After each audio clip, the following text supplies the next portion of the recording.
और राष्ट्रपति जी ने मुझे अभी बुलाया था और मुझे प्रधानमंत्री डेजिग्नेटेड के रूप में काम करने एक नियुक्ति दी है। अबे जल्दी बोल, कल सुबह पनवेल निकलना है। नमस्कार दोस्तों, स्वागत है आप सबका आज के हमारे इस वीडियो में। और गाइज, आपने जो थंबनेल पे पढ़ा कि मोदी जी के शपथ पे ग्रहण लग चुका है, ये बात बिल्कुल ही सही है। तीसरी बार मोदी जी प्रधानमंत्री बन चुके हैं। उन्होंने शपथ तो ले ली है तीसरी बार, लेकिन इसी के साथ में अभी 24 घंटे भी नहीं हुए और इससे पहले ही ग्रहण लगना शुरू हो चुका है। इन सारे ग्रहणों की एक के बाद एक चर्चा करेंगे, लेकिन उससे पहले आपको बता दूं कि ऐसा माहौल पूरे देश में छाया हुआ है, एक ऐसा नैरेटिव बना हुआ है जैसे मानो भाजपा हार गई हो। और यही चीजें मोदी और उनके मंत्रियों के माइंड में भी हो, ऐसा लग रहा है। क्योंकि एक जो कैबिनेट मिनिस्टर्स की जो मीटिंग थी, उसमें मोदी जी को यह कहना पड़ गया कि भाई हाँ, चिंता मत कीजिए, हम लोग हारे नहीं है, हम लोग जीत गए हैं। देखिए, अब किसी भी बालक को पूछो कि भाई लोकसभा के चुनाव के पहले सरकार किसकी थी, तो कहेगा एनडीए। 24 के नतीजों के बाद सरकार किसकी बनी, एनडीए। फिर हारे कहां से भाई?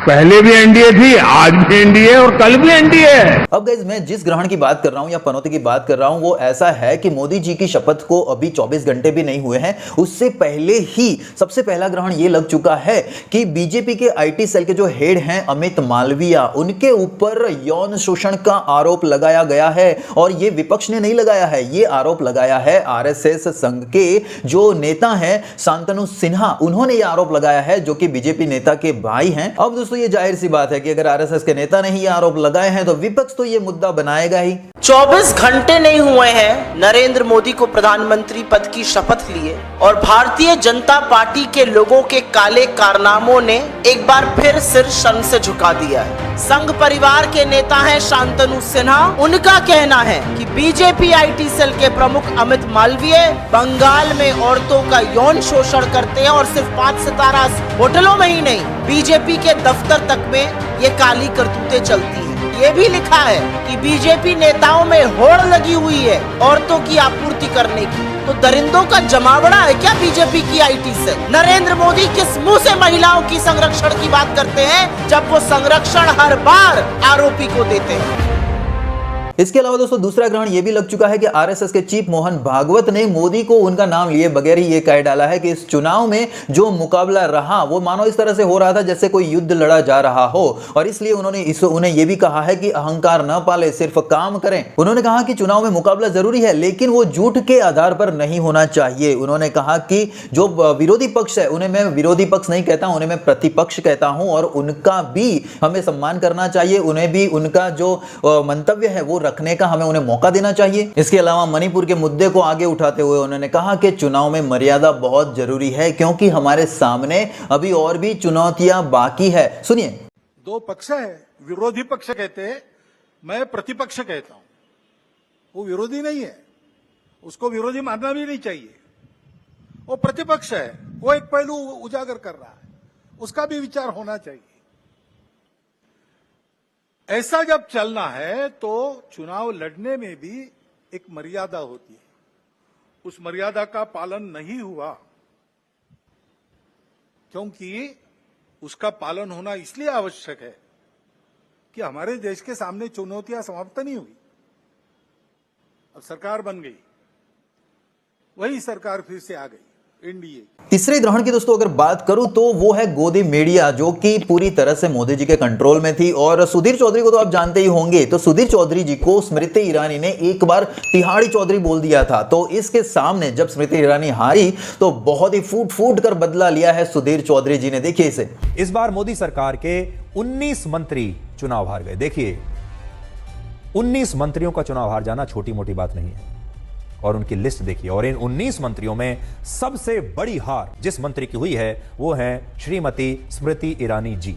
सबसे बड़ी हार उन्हीं की हुई है जो महिला एवं बाल विकास मंत्री थी, जिन्होंने अमेठी में चुनाव लड़ा था। और अमेठी में स्मृति ईरानी जी की हार का अंतर 1,67,000 वोटों का रहा है। और यह हार भी उन्हें किसी बहुत बड़े नेता के हाथों नहीं मिली है। यह हार उन्हें राहुल गांधी से नहीं मिली है। यह हार उन्हें कांग्रेस पार्टी के एक कार्यकर्ता जो पहली बार चुनाव लड़ रहे थे, जिन्होंने खुद कभी यह नहीं सोचा था कि वो कभी चुनाव लड़ेंगे और सांसद बनेंगे, उन कार्यकर्ता किशोरी लाल शर्मा से उनको इतनी बड़ी हार मिली है। और मोदी सरकार के जो 19 मंत्री हारे हैं, उनमें सबसे बुरी तरह हारने वाली मंत्री हैं श्रीमती। इसके अलावा दोस्तों जो यूपी का चुनाव हारे हैं, उसके बाद आदित्यनाथ योगी और अमित शाह के जो समर्थक हैं, उनके बीच में भी काफी खींचातानी देखने को मिल रही है। और इस बीच योगी के एक समर्थक उज्जवल मिश्रा का ये जो वीडियो है, पहले देखिए। ऐसा है, माननीय अमित शाह जी उर्फ गुजराती नकली चाणक्य अमित शाह, इतना अहंकार मत पालो कि अब तुम्हारी हालत खराब हो जाए। योगी जी को तुम बोल रहे हो, योगी जी सीट हरवाए हैं, योगी जी सीट हरवाए हैं अमित शाह। योगी नीरज शेखर सिंह योगी जी के मित्र थे कि तुम टिकट दिए थे? सलेमपुर से टिकट तुम दिए थे? ओम प्रकाश राजभर से गठबंधन करने के लिए योगी जी कहे थे? कौन कहा था? तो जब सब दलाली तुम किए, सब चाटुकारिता तुम निभाए, चोरी तुम किए, ठेका गुजरातियों को बनारस में तुम बांटे, ठेकेदार कितने बनारस में तुमको नहीं पता है? 100 करोड़ रुपया तुम खर्चा करवाए, पूरे ठेकेदारों को बनारस में बसा दिए, सारे गुजरातियों को बनारस में बसा दिए, बेचारे बनारस के व्यापारियों का तुम धंधा चौपट कर दिए, वहां से तुम कमाई करने लगे, अपने बेटे को क्रिकेट एसोसिएशन में घुसाकर वहां दलाली करने लगे। पूर्वांचल में तुमने हर सीट बेची। अमित शाह तुमने गाली देने के बावजूद, बाबा के मना करने के बावजूद तुमने ओम प्रकाश से गठबंधन किया, तुमने दारा सिंह चौहान से गठबंधन किया, तुम सबको टिकट बांटे और बोल रहे हो बाबा की कहने से है? बेशरम बेहया आदमी है। अरे तुमको जिता दिया गया इसलिए क्योंकि बाबा थे, नहीं तो तुम तो गुजरात से तड़ी पार थे, अब जेल चले जाते। जो बनाना बिगाड़ना होगा बिगाड़ लेना, कह रहे हैं, समझ गए? चोर कहीं का। इसके अलावा नीतीश कुमार जी भी पीछे नहीं है। उन्होंने भी ये कह दिया है कि मोदी जी अब आपको जो आपने अग्निवीर योजना लाए थे उसके अंदर भी बदलाव करने होंगे, उन्हें रिकंसीडर करना होगा। मतलब सीधा है कि अब तक जो मोदी जी सिर्फ अकेले निर्णय ले रहे थे, अपने नाम के ऊपर इतना गर्व से कह रहे थे कि ये मोदी की गारंटी है, मोदी जो करेगा वो, ऐसा नहीं होने वाला भाई। अब जो है ना, आपकी सरकार मिली जुली सरकार है, नीतीश बाबू है और नायडू जी हैं, तो इन दोनों को पूछे बगैर आप कोई भी निर्णय नहीं ले सकते हैं। इसके अलावा दोस्तों एक दो खबरें और भी बता देता हूं। ऐसी खबर आ रही है कि एकनाथ शिंदे को लग सकता है बहुत बड़ा झटका, क्योंकि उनके 6 विधायक जो हैं वो जा सकते हैं उद्धव ठाकरे के साथ। तो अगर ये हुआ तो यहां पे कहीं ना कहीं उन्हें बहुत बड़ी समस्या होने वाली है। और एक खबर मीडिया की ओर से यह है कि पहले मोदी जी की सरकार को और अमित शाह की सरकार को बोला जाता था डबल इंजन की सरकार, लेकिन अब नीतीश बाबू और नायडू की सरकार को बोला जा रहा है डबल इंजन की सरकार। संडे का ये जो पोस्ट है उसके अंदर आप देख सकते हैं। तो गाइस, ये था हमारा आज का वीडियो जिसमें हमने बताया कि मोदी जी के शपथ पे कौन कौन से ग्रहण लगे हैं। अब इन ग्रहण को क्या मोदी जी वाकई में हटा पाएंगे या नहीं? आपकी क्या राय है? आप क्या सोचते हैं? हमें कमेंट करके जरूर बताना और मिलते हैं नेक्स्ट वीडियो में इसी तरह से। तब तक के लिए थैंक यू सो मच, धन्यवाद, बाय बाय, टेक केयर।